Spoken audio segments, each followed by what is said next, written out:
Omukulu John Kityo agambye nti Kadongo Kamu yayatiikirira nnyo mu myaka egyo egy'ekinaana naddala era buli muntu eyakolangamu ku linnya oba n'afulumyayo ku nnyimba nezayatiikirira enkeera akola kibiina. Nammwe wennyini kambayitiremuko okubiri wano oba bitonotono oba bingi mmwe munambuulira. Kakati Kadongo Kamu ng'atandika yasookera ddala ku kibiina ekyayitibwanga Kadongo Kamu Culture Company kyakulirwanga omukulu Damulira Mugenzi. Kyekyasukirawo era kyekyazaala Kadongo Kamu Super Singers. Awo ne muvaamu ne Kadongo Kamu Super Singers yali ya Matia Luyima ne Fred Sebata. Ne muvaamu Entebbe Gita Singers ya Dani Mugula, Kakumirizi, Sulaimani Mayanja n'abalala. Awo ebibiina ne byeyongera. Twafuna Matendo y'omukulu Sebata. Twafuna Picking Guitar.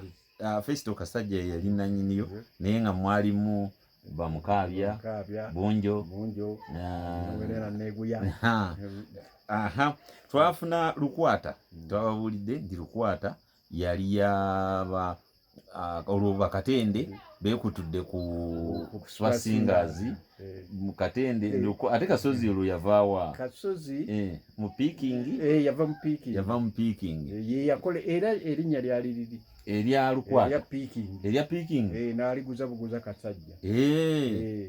Kale omulundi omulala tugenda kwongerezaawo nze mbasomere oba mbabuulire ku bibiina nga bwe byamerukawo ebiyitirivu mu Uganda ng'ebya Kadongo Kamu engeri gye yali akutte abantu omubabiri.